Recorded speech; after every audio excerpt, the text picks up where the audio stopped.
Andriamanitra Manasitrana Andratra.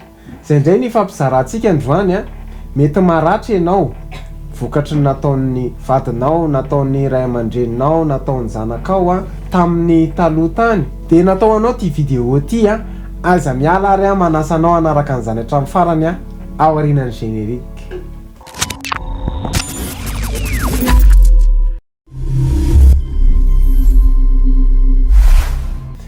Faly miarabantsika rehetra tompoko tonga soa anatin'ity vidéo vaovao ity mankasitrak anao manaraka hatrany ny pejy mitsangana ka miazava. Andriamanitra Manasitrana Andratra. Ony salamo fafitambefapolo amby zato, mahasitrana ny torotoro fo izy sy mameny feriny. Andriamanitra irery ihany no afaka nasitrana ny fo maratra. Izy irery ihany no afaka nasitrana an'izany. Rehefa maratra ny fotsika nefany dia te hanamafy ny fotsika isika, te hamaly faty, te hamaly ratsy. Ny marina dia zao lasa manahaka le olona tsy tiantsika isika, dia lasa tsy misy dika an'izany. Andriamanitra dia Andriamanitra marina ary manohana ny zanany foana izy. Noho izany avelao izy asa. Nandraitsika mieritreritra hoe rehefa mahery ara-panahy be dia tsy tokony hitomany, tsy tokony hitomany intsony, tsy ny valiny.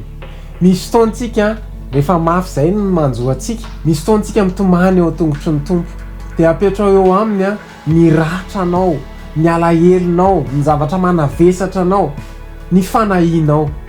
Apetrao aminy ny fanahinareo rehetra fa izy no iay anareo. Izany ny tombontsoa sy fahasoavana omen'Andriamanitra atsika, mianara miankina amin'Andriamanitra, ary avelao izy ny zavatra rehetra ao amin'ny fiainanao. Mafy le izy tsy manamaivana le izy mihitsy fa Andriamanitra iay anao. Amin'ny alalan'izany rehetra zany nefany amin'ny situation, amin'ny zavatra lalovanao dia te hanamafy anao izy, te hanamboatra ny toe-ponao izy, tsy olona lasa masika fa aoka ny fonao miankina misimisy kokoa amin'Andriamanitra.